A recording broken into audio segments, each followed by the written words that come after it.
Good morning, people. Today is the 17th of the 6th, 2023, and I have made a decision to change my name of the blog um, to Bluefield Stories because it's just I have noticed more and more. I had the same problem as I had when I started off with a business. Shafston is a very difficult name to spell, and people can't just spell it like that. Bluefields is easy to spell, so basically everything will change. It's just the I will just call it Bluefield Stories, and then add Shafston afterwards. So that was just a short introduction. That you don't be surprised if you suddenly see a change in the title.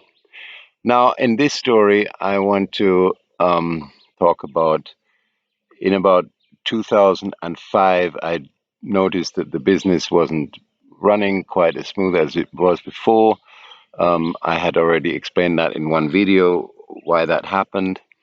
And I just thought to myself, I knew that attractions were something is a big business in Jamaica. If you have a really good attraction, that uh, does very well.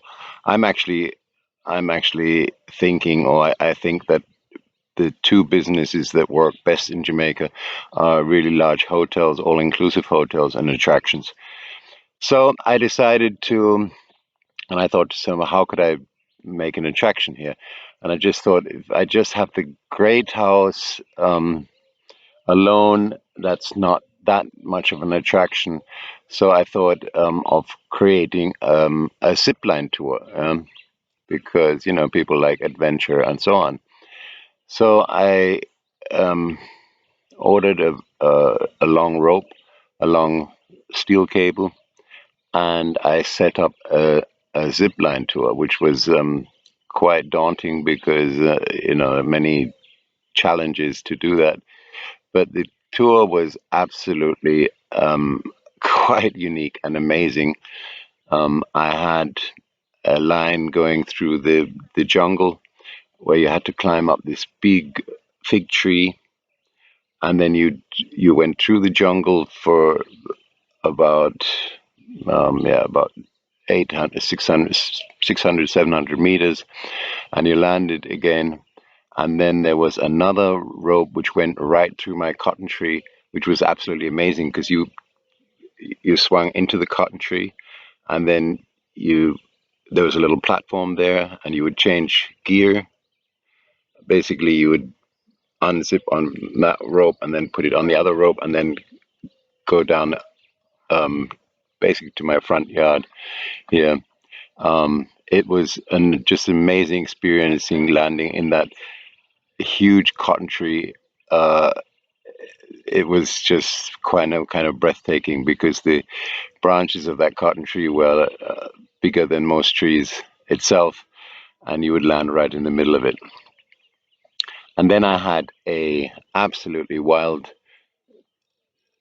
zip line right behind me, which which was which we put up on a cotton tree at the top.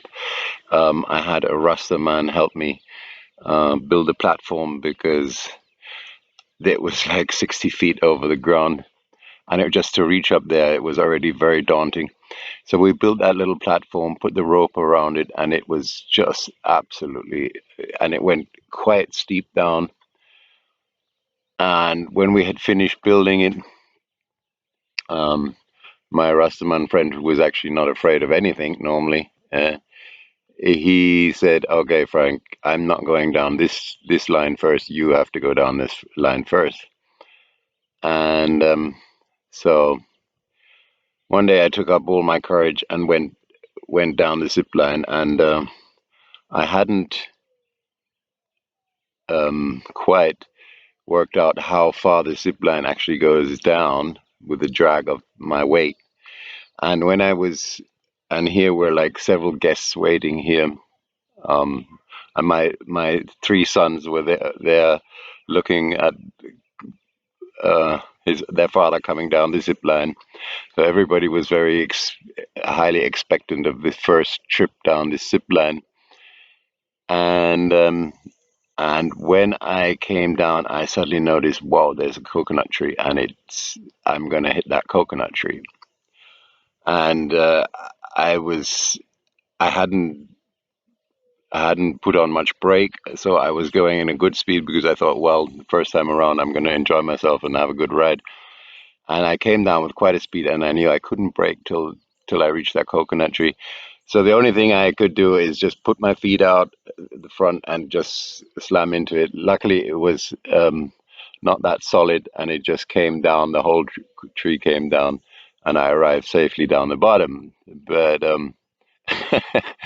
my kids then said, they were like about 7, 8 at that time, and they said, "Oh, Jackie Chan, Papa, Jackie Chan, Papa," when I came down there. So, yeah, that is the first part. I'm gonna have several parts on this because it's quite an exciting adventure. Um, well, let me continue a little bit. I then contacted the tourist board. They told me to submit all the paperwork first about the strength of the rope and all the technicalities, which I did. Oh, I forgot one thing. While I was building the rope tour, um, suddenly this guest turned up.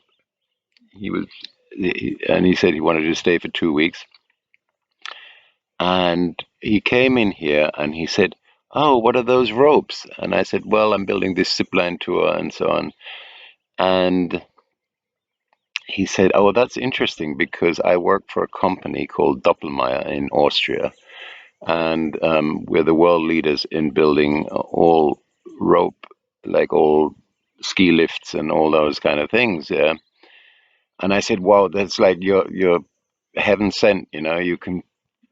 You could like help me with, look at my rope tour and see if there's any problems with it and tell me what to do and so on and so on." So he went through the whole thing. He looked at everything. He gave me recommendations. He made calculations on the ropes, and he helped me a lot to make it really safe. And so and so when the tourist board contacted me, I told them about that I had this engineer from Doppelmayr, and he had actually built the first of its kind um, rope, like basically rope carrier to carry down the bauxite from Mandeville down into Clarendon, and it's still that line is still there and active, I think, as far as I know. And what they did is they put a big generator on the bottom because the weight of the bauxite coming down, of course, had to be slowed down because otherwise it would have gone faster and faster with all that tons and tons of weight on it. It's a difference if you have a ski lift with a couple of people on there, or if you have tons of bauxite on your rope, and it's going only one direction. So they had a big generator which generated a good amount of current, and that was their braking system basically to slow down the rope, the you know and so he had been building that rope, and that's why he came to Jamaica, and then he had just had 2 weeks of vacation, and he came to stay with me in that time. So that was really, really nice. He was incredible, helpful, and very, very charming person. So I wrote all that in my report and wrote all his calculations and gave them, So then, okay, so I think I'm gonna put that in the next episode because we're already by 9 minutes. I want to stay by the 10 minutes and so on. So I hope you have enjoyed the video. The next one is when the tourist board comes. Very interesting story. Please stay tuned. Um, I hope you're enjoying my videos, and please, please pass them on. Tell your friends. Subscribe to my channel. The subscribe buttons are all working. Everything's working now. So that would be the biggest help. Let my channel grow, that I can get to monetize it at one point. And I'm getting there because I have 500 views now. I have 30,000 views, and I have 500 watch hours. I need 4,000. So if you help me spread the word, tell your friends, put it in your status, so on, that would be a big, big help. So have a wonderful day and watch out and listen out for the next video. It's going to be very interesting.